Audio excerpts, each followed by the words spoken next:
Bismillahirrahmanirrahim. Assalamualaikum warahmatullahi wabarakatuh. Waalaikumsalam warahmatullahi wabarakatuh. Sahabat Forbis yang saya cintai, dimanapun Anda berada, pada hari ini, hari Jumat, tanggal 26 Maret 2021, saya Agus Maulana selaku Ketua Umum Forum Bisnis IKPM Gontor dijadwalkan untuk mengadakan satu sesi ngobrol santai tentang inspirasi bisnis ya, bersama para pengusaha, para entrepreneur yang ada di komunitas Forum Bisnis IKPM Gontor, para pengusaha jebolan Gontor. Kita akan coba gali bukan saja bagaimana para anggota Forbis ini meniti usahanya dari nol sampai sekarang, tapi yang lebih penting lagi adalah ada inspirasi apa, ada nilai apa balik kegagalan ataupun keberhasilan bisnis yang dimiliki. Dan nilai itu tentunya tidak lepas dari bagaimana sang pengusaha tersebut menyerap nilai-nilai didikan Gontor yang sudah didapatkannya selama mondok, kemudian diaplikasikan atau diterapkan dalam usahanya. Ini menarik karena di Forbis kita bukan hanya bicara terkait dengan masalah keberhasilan usaha, tapi di Forbis kita bicara tentang bagaimana memberikan manfaat yang seluas-luasnya kepada umat. Dan juga bagaimana pengusaha tersebut meraih keberhasilan itu dengan jalur dan jalan yang benar menurut syariat Islam. Nah, menarik sekali pada kesempatan podcast kali ini yang diinisiasi oleh Webane dan kolaborasi Webane dengan divisi Humas ya, Forbis IKPM Gontor, ada Hussein Sanusi, ya, dan kawan-kawan. Pada siang ini saya akan coba terbang ke Bandar Lampung, yaitu Sofyan Ismail. Apa kabar? Alhamdulillah, Sofyan. Alhamdulillah sehat, Ustaz. Alhamdulillah. Kabar antum? Sehat. Baik. Alhamdulillah. Ini di Bandung nih hujan. Masuk hujan terus, Ustaz ya? Ya, sudah berkah. Menarik sekali. Ini namanya Sofyan Ismail. Ya. Asli mana antum? Kalau ana sih, kalau bapak dari Majalengka, Ustaz. Majalengka ya. Tapi dulu konsulnya konsul Lampung. Konsul Lampung, Ustaz. Cuma Lampung. Karena ayah kan merantau ke Lampung, Ustaz. Oh. Ya. Lampung, dia dapat istri orang Lampung sih, tapi ibu Anda juga dari seberang juga. Oh. Gitu. Cuman karena sudah berdomisili di Lampung. Ini masuk Gontornya dari SD apa dari SMP? Kebetulan lulus SMP, Ustaz. Eksperimen. Ya, eksperimen. Tahun masuknya tahun berapa? Tahun 95, Ustaz. Selesai berarti 99 ya. Baik. 4 tahun ya, karena di Gontor itu ada masuknya dari SD 6 tahun dan ada dari SMP 4 tahun atau eksperimen atau tajribi dulu ya. Iya, tajribi. Nah, berarti angkatan 99 awal ya. 99 awal, Ustaz, betul. Ya. Itu namanya apa itu kalau di marhala-marhala itu? Apa ya namanya? Blue Generation. Oh, Blue Generation. Blue Generation. BG. Blue Generation ya. Selamat ya. Ini saya manggilnya Kang Sofyan atau Kang Ismail ini? Sofyan aja, Ustaz. Sofyan. Baik. Ya. Karena orang Sunda, orang Majalengka, jadi saya panggil Kang Sofyan ya. Iya, Ustaz. Kang Sofyan, ini saya tadi prologkan. bahwasanya perjalanan bisnis ya kan kita lepas, tapi yang lebih penting lagi nanti saya akan coba gali nilai, inspirasi, spirit yang antum dapatkan di Gontor maupun yang diterapkan di dalam bidang usaha. Saya mau tanya dulu, itu saya dapat data ini bahwasanya Kang Sofyan Ismail ini sekarang usahanya di bidang kuliner, yakni bakso dan mie ayam Ali. Ya betul Ya, ya? betul Ustaz. Di Bandar Lampung. Ini sekarang berapa cabang? Alhamdulillah sekarang kami ada 11 gerai Ustaz. 11? 11 gerai, ke 11 cabang. Wow, 11 gerai, 11 cabang. Semuanya di Bandar Lampung. Di Bandar Lampung dan di Lampung Selatan Ustaz. Cuman sih berdekatan. Berdekatan. Iya. Iya. Kayaknya Lampung dikepung nih sama bakso Ali. Menarik. Kenapa namanya bukan bakso Ismail atau bakso Sofyan, tapi bakso Ali? Kenapa? Iya. Ya nama Sofyan kayaknya kalau untuk kuliner kurang menjual Ustaz. Oh. Kurang menjual. Iya, kurang menjual ya. Ya, kenapa saya pakai nama bakso Ali karena itu diambil dari anak saya nomor pertama Ustaz. Oh, oke. Iya. Catat bahwa saya ketika kita membuat nama untuk sebuah usaha harus yang menjual. Iya, sedikit banyak. Dan Kang Sofyan ini memilih nama Ali yang kebetulan nama anaknya untuk sebuah brand ataupun nama usaha bakso dan mie ayam Ali, begitu ya? Iya, betul. 11 gerai.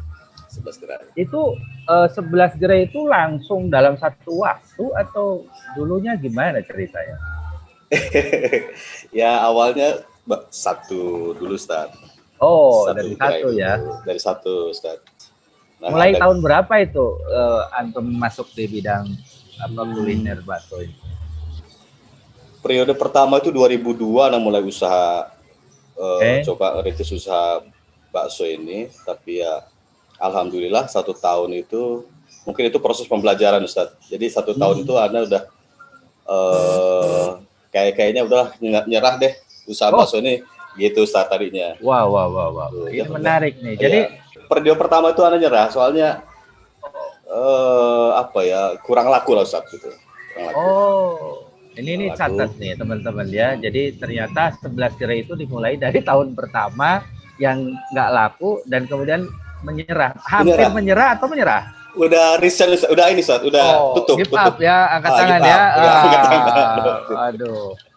Oke, lanjut. 2002, setelah itu Anda banting setir, Anda coba cari usaha yang lain, tapi masih dijual beli lah saat di usaha juga. Anda mencoba untuk pembuat pembuatan ini produk rumah tangga, keripik tempe Ustaz. Oh, keripik tempe. Ya, keripik tempe. Oke. Berjalan lebih kurang setengah tahun ya. Alhamdulillah nggak jalan juga Ustaz. Nggak jalan. Bisa produksi tapi untuk memasarkannya yang anak. Nggak bisa jual. Bisa jual gitu. Jadi di bakso tahun pertama itu antum menyerah karena nggak laku. Kemudian banting setir, jualan keripik tempe dan lain-lain, bisa produksi nggak bisa jual. Nggak bisa produksi, nggak bisa jual. Setelah itu akhirnya Ana coba beralih lagi, Ana coba untuk menjual beli sayur mentah Ustaz. Jadi Ana pergi ke beli sayur ke pasar Indo, coba Ana keliling ke perumahan-perumahan sama istri. Ya. Sebetulnya laku, alhamdulillah lancar. Cuma persoalannya kaminya yang nggak kuat Ustaz. Soalnya kan kita berangkat dari jam 1 pagi. Sayuran ya. Dari jam 1 pagi terus selesai aktivitas itu sampai jam 12 zuhur. Jadi akhirnya karena memang kita mungkin karena kaget atau gimana selama 1-2 bulan akhirnya sakit Ustaz. Sakit, jadi akhirnya kayaknya nggak kuat deh kalau usaha dari jam 1 pagi. Padahal laku ya? Laku Ustaz, laku. Laku tapi nggak kuat. Tapi kitanya yang nggak kuat, terutama istri lah Ustaz, istri. Iya. Karena memang waktunya ya. Waktunya Ustaz. Terus setelah itu? Ya setelah itu ya saya pikir usaha apa lagi ya, saya bilang gitu, usaha apa lagi do ini. Kira-kira. Karena istri saya kan orang Ponorogo, istri orang Ponorogo, jadi saya panggilnya Do. Oh iya iya Do, ya Ponorogo. Usaha apa lagi tuh Do, saya bilang. Terus kata istri, coba sih ya usaha bakso lagi. Wah, kayaknya kalau usaha bakso udah kapuk deh. Usaha bakso tuh rupanya nggak semudah yang dikira. Iya. Bilang gitu. Terus kita juga penjualannya kalau sehari nggak habis 2-3 kilo itu, Iya. nah, itu nggak balik modal. Saya bilang gitu, Betul. operasional. Cuman karena istri bilang sudah sih coba sekali lagi, kalau sekali lagi nggak ini ya udah berarti kita sudah tutup buku lah di bakso, kata istri gitu. Ya Jadi coba mencoba sesuatu yang kemarin antum sempat gagal atau nyerah, coba lagi gitu ya. Coba lagi Ustaz. Okay. Coba lagi. Tapi kata istri ya, tapi kita harus menyesuaikan apa namanya itu daya beli masyarakat sini. Soalnya kan anak waktu itu Ustaz baru pindah dari Bandar Lampung kota ke Bandar Lampung pinggir. Jadi jarak dari Bandar Lampung ke Lampung Selatan itu cuman seberangan jalan aja gitu Ustaz. Akhirnya lebih dekat ke Lampung Selatan. Waktu periode pertama anak jual bakso itu anak nggak ngelihat apa ya istilahnya daya beli masyarakat itu. Anak kan belinya di kota, beli bahan bakunya di kota, jualnya di kampung. Jadi anak bersikeras harga itu yang penting barangnya enak, tapi nggak menyesuaikan di harga jual. Sehingganya memang barangnya bagus, tapi masyarakat kok sedikit gitu, enak kok tapi sedikit. Akhirnya hanya orang-orang tertentu aja yang beli. Maka istri kasih saran, ya sesuaikan aja lah sama harga masyarakat sini. Kalau misalkan waktu itu harga di kota kan 4.000 tahun 2004 itu Ustaz. Kita jual harga 2.500 aja gitu. Anda masih ingat itu Ustaz? Harga jual di awal kita harga 2.500 per mangkoknya. Per mangkok bakso 2.400. Iya.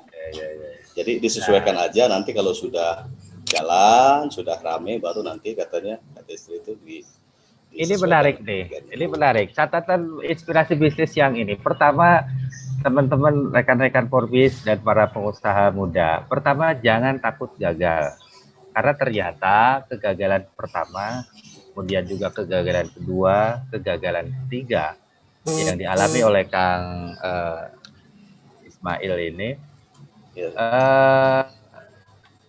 justru menjadi rentetan yang kemudian harus dilalui, perjalanan yang harus dilalui untuk menempuh ataupun mendapatkan keberhasilan yang ketiga. Nah, itu pertama. Kedua, catatannya adalah bahwasanya ketika kita mencapai atau mengalami kegagalan, kemudian kita mau balik lagi seperti yang tadi, maka ada evaluasi. Nah, apa penyebabnya? Harus seperti apa dan seterusnya. Nah, ini yang menarik adalah tadi bahwasanya positioning bakso itu sendiri dari segi harga kemudian diposisikan supaya sesuai dengan kemampuan dan daya beli masyarakat. Akhirnya gimana responnya setelah itu?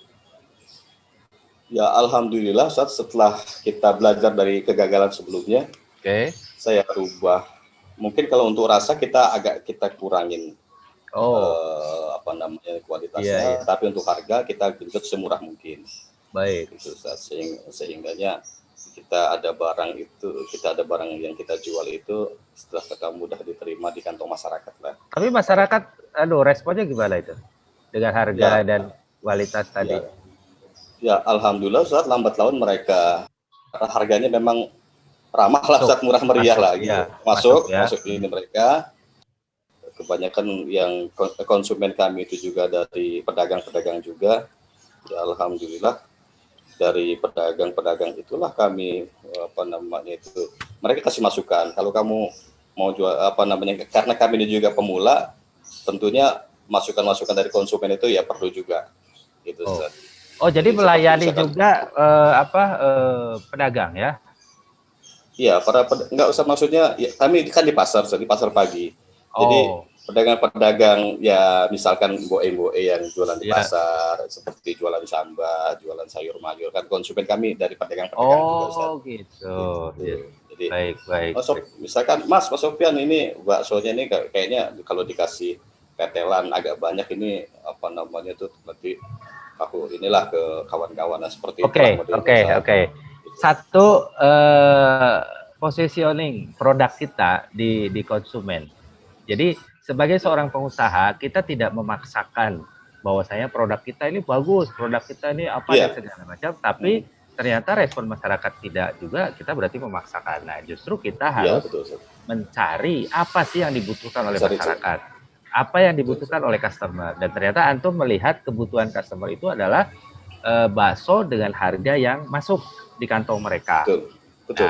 Oke, yang kedua ternyata antum benahi itu adalah mencari masukan-masukan, mencari dari customer apa sih mereka. Oh, ini harusnya apa tambah tetelan harus begini ya.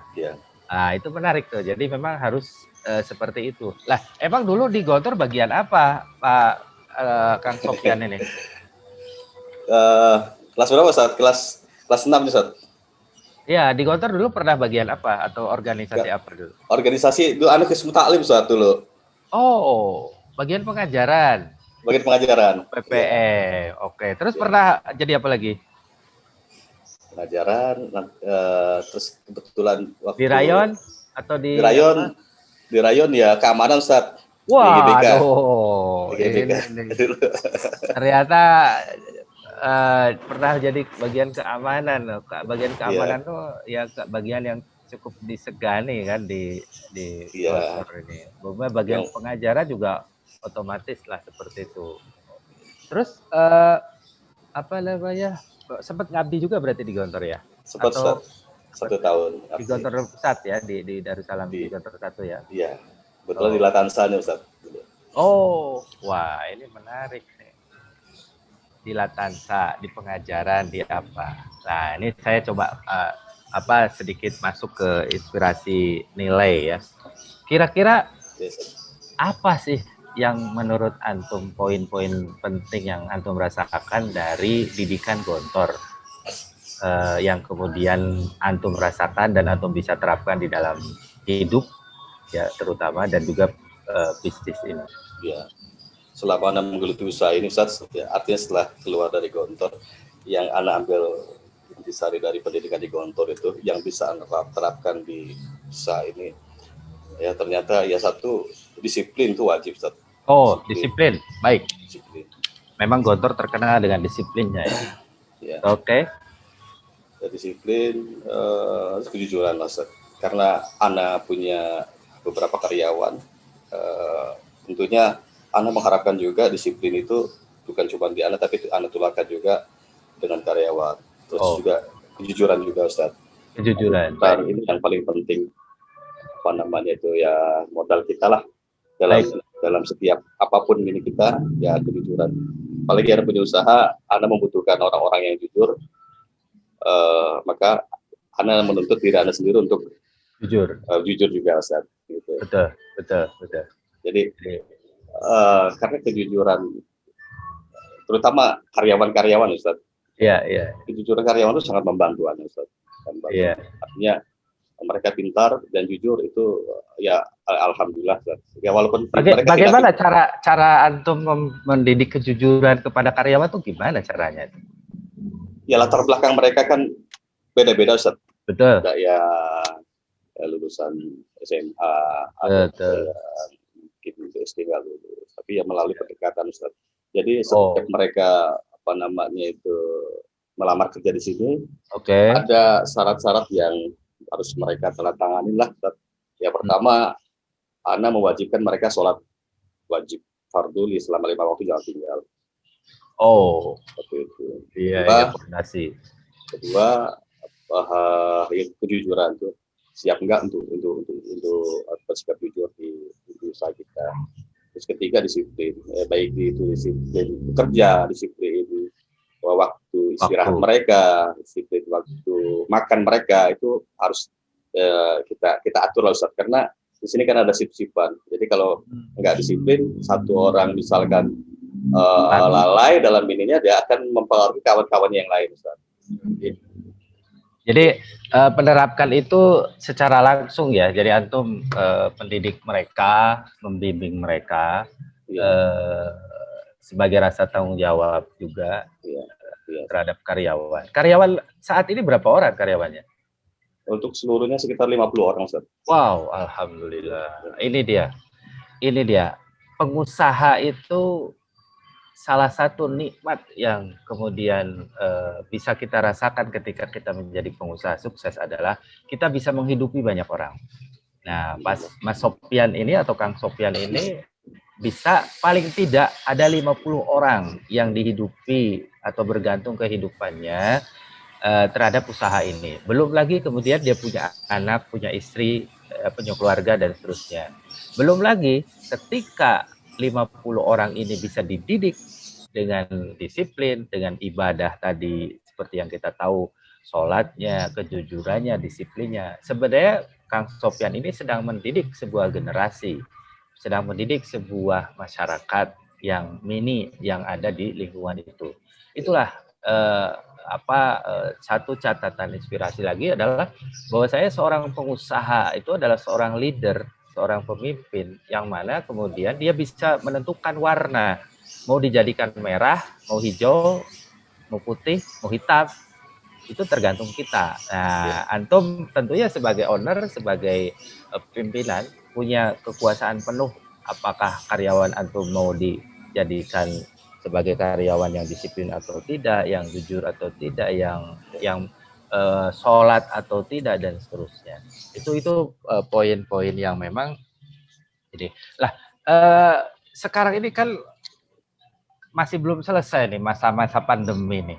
Artinya di mana orang semua usaha kena dampak lah dari berbagai aspek, baik kuliner, wisata, apalagi travel pro haji ini rekan-rekan Forbes nih, masya Allah ada yang sudah setahun off, usahanya tutup, kantornya tutup, karyawannya tutup dan segala macam dan seterusnya. Nah, gimana usaha bakso Ali ini, bakso Ali ya namanya ya? Iya, bakso Ali ini gimana di masa-masa awal pandemi maupun saat ini gimana itu perkembangan ataupun ini? Ya di awal pandemi ini kami termasuk usaha yang kena hantam juga loh, Ustaz. Iya. Ya, apalagi dengan beban kami menghidupin lebih kurang 50 karyawan. Iya. Di awal-awal itu kami melihat sepertinya ini nggak baik. Artinya dari pengumuman pemerintah adanya COVID sehingga terus ada peraturan nggak bisa keluar bebas untuk beli barang semaunya gitu. Akhirnya kan terpengaruh juga di penjualan kita. Nah, segera saya kumpulkanlah karyawan itu semuanya. Seluruh karyawan saya kumpulkan. Ya, kita lihat perkembangan kedepannya bagaimana ini COVID ini terhadap usaha kita.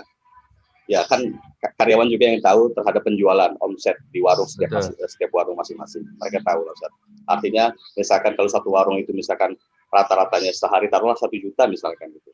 Nanti kalau misalkan ada penyusutan, kita keluarkan kebijakan. Artinya kebijakan begini. Ya dikarenakan omset kita yang berkurang, ya tentunya kami sih nggak mau omsetnya berkurang, tapi kan nggak mungkin dong dalam kondisi sekarang ini semuanya pasti kena imbasnya. Jadi ya saya minta kebijaksanaan karyawan dari seluruhnya itu, kalau sekiranya nanti itu penjualan kita nggak masuk target, artinya omset kita nggak masuk, kira-kira siap nggak salary-nya bulanannya itu dipotong sekian persen lah. Nah, gitu. Jadi saya minta mereka ya gimana ininya pandangan mereka itu ininya. Ya alhamdulillah dari sekian itu cuman ada nggak nyampe 1% lah, ada cuma 3 orang 4 orang yang resign. Iya. Selebihnya mereka ya bertahan. Saya tanya kenapa kok kalian ini bertahan? Ya habis gimana Pak, mau pulang juga ada kerjaan.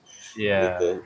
Artinya ketika usaha kita mengalami sebuah problem, kita berusaha untuk mencoba berdialog dengan karyawan, mencoba bicara dari hati ke hati, apalagi terkait dengan pandemi yang menimpa semua ini, di mana kemudian karyawan juga tentunya kalau kita bicaranya secara baik dari hati ke hati, mereka mungkin memahami dan terbukti dengan kondisi yang seperti itu mereka menerima dalam artian untuk saat tersebut ya. Berapa lama itu kira-kira masa-masa seperti itu? Masa-masa itu ada sekitar 2 bulan, sampai 3 bulan, Ustaz. Setelah itu mungkin tidak seperti yang pertama ya, mungkin ada sedikit perubahan. Tapi ya, poin yang utamanya itu ya tadi bahwasanya dialog ataupun ngobrol dari hati ke hati dengan karyawan. Berarti antum melihat karyawan ini apa nih, sebagai aset penting perusahaan atau hanya sebagai apa, atau bagaimana antum melihat karyawan? Kalau saya melihat karyawan itu, Ustaz, sebagai keluarga saya, Ustaz. Sebagai keluarga, ya artinya tidak sebatas apa namanya itu karyawan yang bekerja di tempat saya. Ketika mereka sudah masuk lingkungan keluarga kami, ya mereka siap untuk ikutin aturan yang ada. Aturan kami kan aturannya memang aturan yang kekeluargaan tapi proporsional, Ustaz. Betul. Keluargaan, ya artinya mereka tetap profesional. Tetapi kalau ada hal-hal yang apa namanya tuh menyangkut permasalahan yang memang harus kami bantu, ya soalnya kami bantu mereka. Nah, ada semacam apa namanya, sering kumpul karyawan gitu, atau bagaimana kekeluargaan tadi? Kalau untuk kumpul karyawan rutinnya kita sebulan sekali, Ustaz. Sebulan sekali. Apa aja itu di dalam perkumpulan? Di setiap gerai itu biasanya makan-makan aja, Ustaz. Makan-makan. Setelah itu kan mereka ada apa salary-nya, gaji bulanan ya. Malam itu ya kita bagi, setelah itu evaluasi, Ustaz. Iya. Kalau sekiranya ada keluhan-keluhan dari konsumen, ya kita utarakan sama mereka. Misalkan ada kejadian di warung mana, misalkan ya saya sih kadang nggak menyebutkan warungnya, cuma kalau memang harus terpaksa saya sebutkan warungnya. Ya, sehingga warung yang lain jangan sampai terjadi dengan terulang kejadian seperti di warung yang misalkan ada kejadian konsumen komplain, misalkan. Kan biasanya pasti itu saat setiap kita punya usaha mesti ada adalah konsumen yang komplain. Tapi kita kan harus melihat komplain konsumen ini kira-kira datangnya ini dari kelalaian kita apa memang kadang-kadang salah paham gitu, Ustaz. Baik. Nah, yaitu ngasih pengertian ke karyawan kita. Jangan sampai kita berselisih dengan konsumen. Walaupun kita dalam posisi benar pun tetap harus dijaga etika kita sebagai penjual, bahwa konsumen itu adalah raja. Artinya selagi permintaan itu masih wajar, kita harus siap, harus mengikuti. Ini menarik nih. Jadi seorang pengusaha itu harus membentuk sebuah tim, ya, teamwork, ya, kerjasama tim. Artinya kekompakan tim yang seperti Kang Sofyan tadi lakukan setiap bulan makan bersama, itu kan menambah keakraban, ikatan emosional sesama karyawan ataupun sesama keluarga besar perusahaan. Kemudian di situ juga dilakukanlah evaluasi, ya kan? Dilakukanlah mungkin beberapa masukan-masukan untuk peningkatan perusahaan. Ini sangat menarik. Jadi menuju pada sebuah teamwork ataupun the dream team lah, katakanlah tim yang betul-betul kita impikan, yang kemudian mereka menjalankan visi dan misi dari perusahaan itu dengan baik. Ini pelajaran menarik saya kira di dalam pengelolaan sebuah usaha apapun itu usahanya gitu. Kalau dulu, sekarang kan 11 gerai dengan 50 karyawan. Itu semuanya pakai sistem mandiri antum operasikan, atau ada yang mungkin join operation ataupun katakanlah bekerja sama dengan pihak lain atau pemodal lain, atau bagaimana? Dari 11 itu murni kita sendiri, Ustaz. Ya, gerai kita sendiri, tapi memang sebagian kita masih sewa, sebagian kita sendiri, Ustaz. Iya, tapi dikelola langsung sendiri ya. Iya, kita kelola sendiri. Adapun teman-teman yang bermitra dengan kami sih ada beberapa orang, Ustaz. Artinya mereka mencoba untuk bekerja sama dengan kami. Misalkan mereka butuh barang kami, mereka jual di daerah Lampung Barat misalkan. Lampung Barat, tentunya kan itu jauh dari jangkauan kami. Kami hanya bisa kasih produk dengan dengan bumbu lengkapnya. Oh. Kalau ada kawan-kawan yang apa sekiranya itu sifatnya apa ya, franchise apa gimana, ya kami juga siap. Yeah. Tapi itu semuanya ya pure dari kita gitu. Yeah. Sistemnya karyawan semuanya dari kita juga gitu. Ada beberapa kawan sistem yang berminta seperti itu. Iya, iya, iya. Tapi kalau jadi, yang gimana? Jadi maaf, antum mensuplai juga beberapa pedagang yang mungkin berjualan dengan memakai brand sendiri. Iya. Apa namanya, mensuplai mereka dengan katakanlah barang-barang seperti baksonya, mie-nya, bumbunya dan segala macam. Tapi mereka memakai brand-brand sendiri gitu ya. Bukan bakso dan mie ayam Ali ya. Enggak, ya. Oke, kemudian apa namanya, ada juga atau sudah ada atau belum yang kemudian pakai nama bakso dan mie ayam Ali, tapi kemudian bekerja samanya dalam hal modal. Misalkan saya ada modal nih join sama Bakso Ali, namanya Bakso Ali dikelola oleh manajemen Bakso Ali dan seterusnya. Ada yang seperti itu atau belum? Sudah pernah ada, Ustaz, tapi belum digarap. Oh, ya, belum ya, sempat ya. Sudah, belum sempat. Oke, ini satu potensi, satu peluang di mana kemudian kita tidak mungkin bisa mengerjakan semua sendiri. Betul, Ustaz. Nah, poin kita pada saat ini adalah bahwasanya usaha di masa zaman now istilahnya ya. Usaha di zaman now itu tidak atau mustahil kita bisa besar kalau kita terus sendiri. Artinya ada satu kata kunci yang para sahabat Forbes adalah yaitu kolaborasi. Nah, kolaborasi itulah spirit ataupun energi ataupun model bisnis yang saat ini sedang dijalankan oleh banyak perusahaan-perusahaan, termasuk perusahaan besar sekalipun yang mereka katakanlah sudah bisa mengerjakan semua sendiri, tapi mereka tetap melakukan sinergi dan kolaborasi. Nah, sinergi dan kolaborasi inilah yang akan menambah kekuatan, menambah ekspansi secara lebih masif. Nah, saya kira mie dan bakso Ali ini kita dorong, kita doakan bisa kemudian mempunyai satu tim khusus yang menangani masalah ekspansi bisnisnya, model bisnisnya. Karena saya kira katakanlah gerai bakso di setiap daerah ada keramaian, apalagi kalau kemudian harganya masuk, kemudian kualitas rasanya juga oke, layanannya bagus, ya kan. Kemudian di situ ada pangsa pasarnya yang memang ada orang-orang penggemarnya di situ. Saya kira di semua tempat bisa dilakukan kan gitu.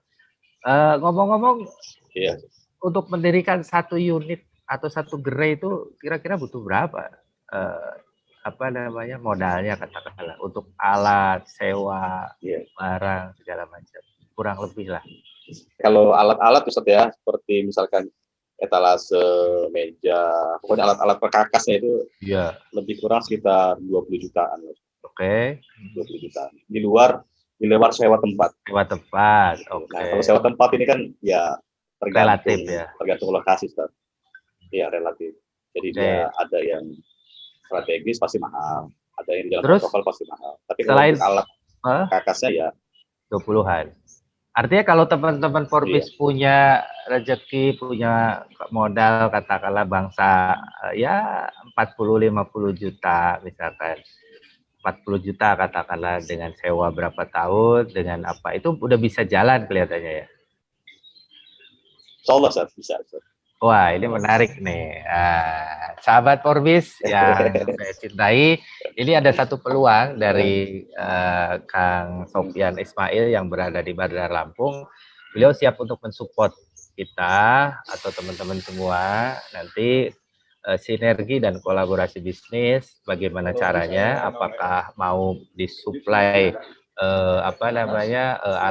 alat-alatnya ataupun segala perlengkapannya dengan barang-barangnya, kemudian manajemennya juga, ataukah hanya disuplai barang-barang yang diperlukannya saja. Nah, ini saya kira sangat terbuka, dan ini menjadi satu peluang. Karena kalau kita memulai suatu bisnis dan kita sendiri belum mengerti, itu kelihatannya kita memulainya dari nol. Jadi anak tangganya tuh 0, 1, 2 terus sampai ke atas. Sementara kalau kita bersinergi, berkolaborasi dengan pakar bakso dan mie ayam Bandar Lampung ini, tentunya kita sudah langsung ke angka 10 atau ke angka 20 atau ke angka 30 atau 50 sekalipun sebelum mencapai angka 100, katakanlah begitu. Dan ini adalah shortcut ya.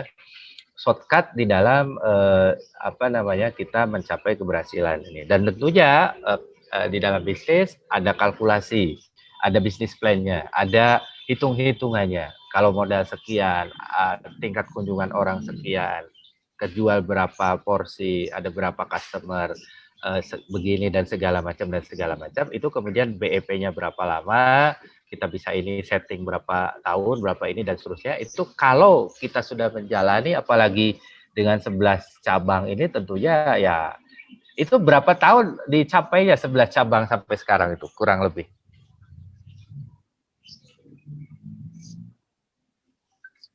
Dari tahun 2000, kita mulai periode kedua itu dari tahun 2004 pertengahan, Ustaz. 2000? Kalau 2004, 2005 lah, Ustaz. 2005, sekarang ke 2021. Oke, 2000. Oke, 15 tahun ya. 16 tahun, Ustaz. 16 tahun, alhamdulillah. Nah, ya, 16 tahun. Satu lagi sahabat Forbis, inspirasi bisnis. Sebuah usaha itu kalau baru 1, 2, 3 tahun, itu masih tanda tanya. Walaupun misalkan usahanya itu sudah langsung melejit, masih tanda tanya, apakah dia bisa bertahan atau tidak. Apakah justru perkembangannya naik kemudian dia turun langsung ke bawah. Tapi ketika sebuah usaha sudah lewat masa 5 tahun, apalagi ini sudah 15 tahun, maka ini sebuah sinyal bahwasanya dia sudah mengalami pasang surutnya, dia sudah kemudian mengalami goncangan badai dan seterusnya. Dia sudah mengalami pahit getirnya, dia sudah mengalami bagaimana harus mengantisipasi berbagai kendala, ya kan, hantaman dan segala macamnya dengan berbagai aspeknya. Karena saya yakin 11 cabang dengan 50 karyawan yang dicapai oleh Kang Sofyan ini bukan semulus jalan tol ya, begitu ya. Pasti ada liku-likunya ya. Iya, banyak. Iya. Boleh ceritakan ada sesuatu yang mungkin barangkali antum bisa di-sharekan, liku-liku itu apa yang membuat yang dialami oleh jalanan usaha ini? Ya, sebetulnya sih, Ustaz, kalau di usaha ini, Ustaz, ya saya jarang sih menemukan kendala-kendala. Ya ada, tapi ya alhamdulillah dengan perencanaan yang matang, dengan cara yang baik. Seolah kendala tetap ada, tapi ya bisa alhamdulillahnya itu kita atasi, Ustaz. Ada kendala kadang dari dalam, Ustaz, dari karyawan. Ya, di awal-awal kami belum menerapkan pola atau metode ya, seperti misalkan wajib sholat 5 waktu ya di sini ya. Terus misalkan kita ada itu kayak semacam kontrak kerja lah gitu, Ustaz. Kontrak kerja sama karyawan. Jadi ya tadinya misalkan saya itu menerima karyawan itu siapa aja boleh masuk, tapi sekarang mulai agak selektif lagi gitu, Ustaz. Oh, iya. Kalau dari dalam artinya itu SDM atau memang karyawan yang soleh, karyawan yang baik itu bisa mengurangi beban kita lah. Ya, oke. Jadi artinya persoalan yang muncul dari dalam itu bisa diminimalisir ya. Iya. Iya. Kalau kita menerima karyawan itu misalkan, ya dulu saya kan main terima-terima aja, Ustaz, sehingga ya itu seleksi alam lah. Akhirnya ini ada yang jujur, ada yang kerjanya di sini itu suka itu pintar, tapi pintarnya dipakai untuk tidak bukan hal yang baik itu, Ustaz. Akhirnya jadi benar buat kita, Ustaz. Baik. Iya, mau nggak mau ketika ada karyawan seperti itu, saya saya ambil keputusan, ya udah kita nggak perpanjang lagi. Setelahnya itu kita keluarkan, Ustaz. Gitu. Terus saya buat tiap warung itu ada koordinator warung. Oh iya, sudah mulai ada. Karyawan terbaik yang sudah, artinya itu sudah teruji, sudah loyalitasnya sudah saya anggap baik. Nah, saya jadikan kepala atau koordinator warung lah gitu. Jadi sebagai wakil saya di warung. Oke. Ada jenjang karirnya lah. Jenjang karirnya, Ustaz. Iya. Betul. Ini satu inspirasi lagi. Karyawan itu mungkin tahun pertama, tahun kedua, tahun ketiga dia masih belajar. Ya. Tahun keempat dan kelima dia sudah mulai berpikir. Kemudian setelah belajar dia menyalurkan ilmunya, dedikasinya, loyalitasnya untuk perusahaan. Tapi ketika sudah lewat dari 5 tahun, karyawan itu kemudian sudah mulai berpikir bagaimana saya posisinya, bagaimana saya juga ingin berwirausaha, bagaimana apa saya dan segala macam. Dan itu alamiah. Maka kita sebagai pengusaha harus bisa mengantisipasi itu. Nah, salah satunya adalah dengan cara tadi melakukan penjenjangan karir. Ada tantangan-tantangan. Karena seseorang itu kadang-kadang kalau tidak diberi tantangan, dia akan bosan. Nah, ketika bosan ini bisa terjadi ada persoalan-persoalan, masalah dan seterusnya. Tapi ketika diberikan tantangan, maka dia akan terus terpacu. Ada dinamika, ada spirit. Dan itulah kemudian yang kemudian bisa jadi tadi koordinator, ada sebagai kepala cabangnya. Mungkin akhirnya dijadikan sebagai tim untuk mengeksekusi ketika ada cabang baru, kamu yang survei, kamu yang menentukan begini, dan seterusnya. Nah, itulah penjenjangan karir sehingga si karyawan itu merasa ada tantangan lain dan itu bikin hidup, ya kan? Energinya terus nyala, spiritnya terus nyala. Ini juga satu pelajaran buat kita semua sebagai pengusaha yang banyak mengelola karyawan tersebut.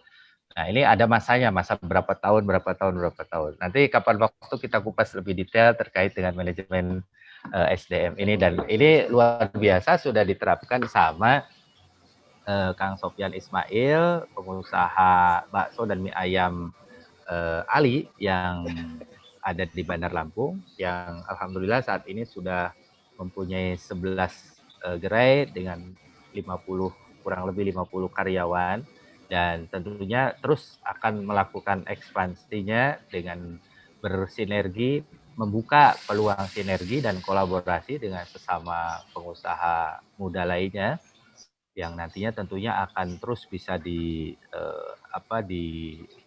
upgrade ya cara bisnisnya, model bisnisnya. Tapi fondasinya ini luar biasa. 15 tahun menggeluti bisnis ini bukan hal yang mudah dalam satu bidang. Nah, dalam satu bidang dengan waktu yang cukup lama ini tentunya ibarat kata akarnya itu sudah menghunjam ke bawah, kemudian batangnya sudah kuat, ya kan, rantingnya sudah kuat, dan ketika ada badai, ada apa dan segala macam, antisipasinya akan jauh lebih baik daripada kalau kita memang baru. Nah, sahabat Forbis yang saya cintai, ini tidak terasa kita sudah cukup lama atau cukup makan waktu berbincang dan sangat menarik sekali apa yang kita kupas pada siang hari ini. Saya Agus Maulana selaku host lah atau yang tukang nanya-nanya lah gitu ya, yang menggali inspirasi dari sahabat-sahabat Forbis ini, ya tentunya ingin berbagi hal-hal yang luar biasa ini pada rekan-rekan semuanya, agar kemudian sekali lagi kita sampaikan bahwasanya bisnis itu bukan tujuan. Bisnis itu hanya sekedar wasilah ataupun sarana kita dalam kehidupan kita untuk menjadikan kualitas hidup kita lebih baik. Dan kualitas hidup kita itu tentunya diukur dari seberapa kita mempunyai manfaat atau kita bermanfaat untuk orang lain ataupun untuk manusia lain. Nah, oleh karena itu sampai di sini perbincangan kita siang ini. Saya ucapkan terima kasih kepada Mas Sofyan Ismail. Sukses selalu bisnisnya. Mudah-mudahan bertambah berkah ya, ekspansi, dan jangan lupa tadi terus melakukan sinergi dan kolaborasi dengan sesama pengusaha muda yang juga energik dan inspiratif agar kemudian bisnis kita semakin bertambah meluas manfaat dan keberkahannya. Ya, baik rekan-rekan Forbis dan para pemirsa sekalian, kita akhiri bincang santai pada siang ini. Dan terima kasih atas perhatiannya. Kita sampai jumpa di kesempatan yang lainnya. Terima kasih. Kita tutup dengan doa kafaratul majlis. Subhanakallahumma wa bihamdika asyhadu an la ilaha illa anta astaghfiruka wa atubu ilaik. Demikian, billahi taufik wal hidayah. Wassalamualaikum warahmatullahi wabarakatuh. Waalaikumsalam. Baik. Waalaikumsalam warahmatullahi wabarakatuh.